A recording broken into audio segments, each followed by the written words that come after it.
Alors en termes de relations clients, ou plutôt à la mutuelle de relations sociétaires, ce dont je suis le plus fier, c'est incontestablement une qualité permanente, constante de la relation sociétaire, et cela sur tous les moments de contact avec le sociétaire, au moment du conseil, au moment de la vente, au moment le plus crucial pour notre métier d'assureur qu'est la gestion des sinistres.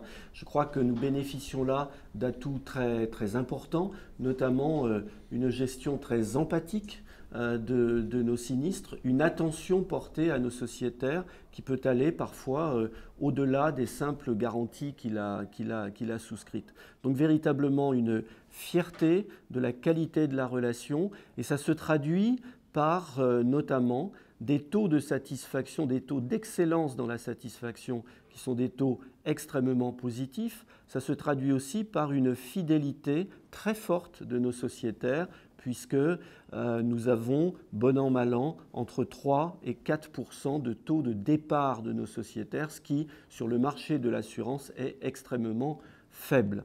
Nous avons fondé notre relation sociétaire sur la confiance, une confiance a priori vers nos sociétaires et la confiance qu'ils nous accordent en retour. Cette confiance, elle se construit au fil du temps, au fil des contacts, et nous avons, je crois, dans le modèle mutualiste, un atout extrêmement important qui est que nous pouvons capitaliser sur le long terme, et ça, c'est éminemment important pour notre relation sociétaire.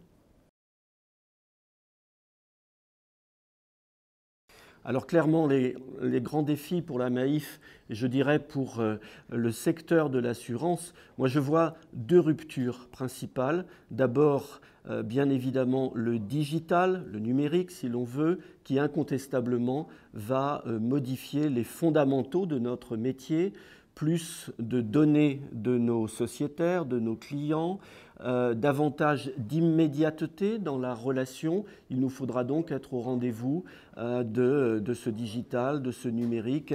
Et je crois qu'en ce qui nous concerne, Maif, nous avons des atouts à faire valoir. Il nous faudra à tout coup et régulièrement être en capacité non pas de se voir imposer le numérique ou le digital, mais bien de pouvoir le maîtriser et d'en dégager toutes les qualités possibles pour améliorer encore la qualité de notre relation. Ça, c'est la première rupture. La seconde, qui est en lien extrêmement fort avec le digital, c'est que de plus en plus, les assureurs auront à assurer, à couvrir des risques inhérents davantage à l'usage plutôt qu'à la propriété.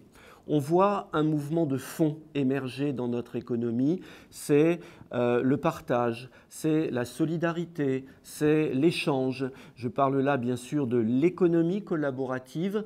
Pour nous, cette économie collaborative, ce n'est pas un feu de paille, c'est un mouvement sociétal de fond qui va, pour nous assureurs, incontestablement modifier les fondamentaux du métier.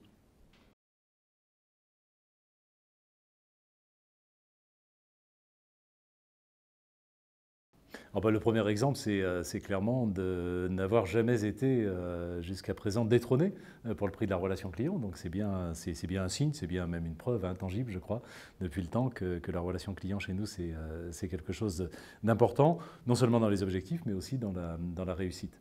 La deuxième chose peut-être, c'est qu'on a réussi à réorganiser à peu près totalement, de fond en comble, le réseau de distribution et de gestion. Chez nous, les deux sont importants. Donc vraiment, tous les services, toutes les entités en relation avec nos sociétaires. Et on a réussi à le faire sans du tout dégrader la relation sociétaire. Au contraire, d'après nos enquêtes internes, elle s'est même déjà améliorée, alors même que l'on a à peine achevé ce déploiement, cette réorganisation. Donc ça, c'est une source de fierté également. Le premier challenge, ce serait évidemment de continuer à monopoliser, j'en suis désolé, mais enfin en même temps ça nous fait plaisir, ce premier prix de la relation client.